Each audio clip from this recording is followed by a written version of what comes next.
Hello guys! Ayan, so ang isi-share ko naman sa inyo ano ba yung experience ko nung first day ko sa aking employer. Wow! Ang galing sumayaw at ang ganda, ganyan ang mga dugong Pilipino. Ayun nga guys, so ayan, ito ay based on my experience at iba-iba naman tayong mga karanasan, yung mga nag-OFW. So ang isi-share ko lang sa inyo ay yung sa akin para kung meron namang nag-wonder na gusto rin pumunta dito sa ibang bansa, at least mayroon kayong idea kung paano nangyari sa akin nung first day ko. So nung araw na kinuha ako ng aking, sinundo ako sa agency ng aking ma'am at sir nung time na yun, kasi yung amo kong babae is 8 months pregnant. So walking distance lang kami sa aking agency, pero medyo malayo rin yung nilakad namin.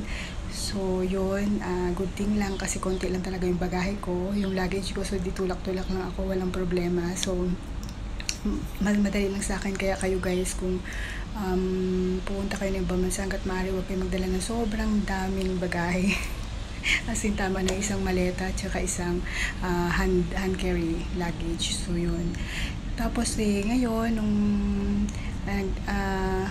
naglakad kasi kami noon, parang may dinaanan kaming grocery, tapos may pinick up lang kami noon, tapos diretso na kami sa condo.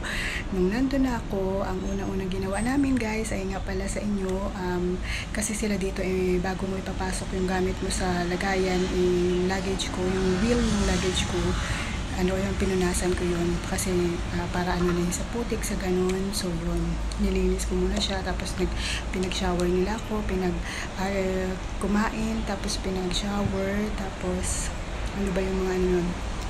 Tapos yun na, bali first day ko dun sa kanila is inano lang nila ako, kinausap, kinamusta ako, ganun. Tapos inano lang nila sa akin yung mga, meron kasi akong checklist ng kung ano yung per day na gagawin ko. Tapos sabi nila sa akin na kinabukasan na lang, pahinga ka na muna, kinabukasan na lang natin yung pag-usapan yung about sa schedule ng trabaho ko, kasi per day meron silang nakalaan na schedule para sa akin.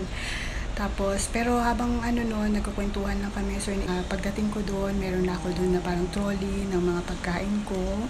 Meron doon mga, yung mga biscuits, may coffee yan, tapos meron mga palaman, mga ganun, may candy, ganun.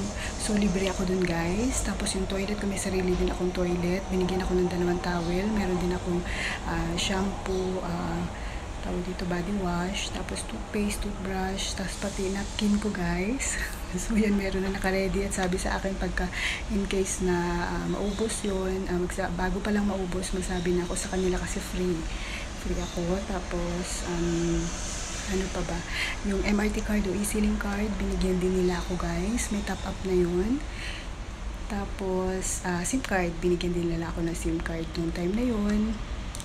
Kaso lang kasi hindi gumana yung SIM card sa cellphone ko, kasi yung guys, yung gamit ng cellphone is yung iPhone na, alam mo yung may GPP ba ang tawag doon, may chips siya sa loob na pagka wala yung chips na yun, hindi yun gumagana sa Philippine number. So yung chips na yun is para sa Philippine number lang. So nung inano ko yun dito sa Singapore, hindi siya gumana yung cellphone ko. So ang ginawa ng amo kong lalaki, may lumang-luma siyang phone pero maganda pa, maayos pa, pinagamit niya ngayon sa akin. So yun, doon nila nilagay yung SIM card ko, ganun. So yun, overall guys, okay yung first day ko sa kanila.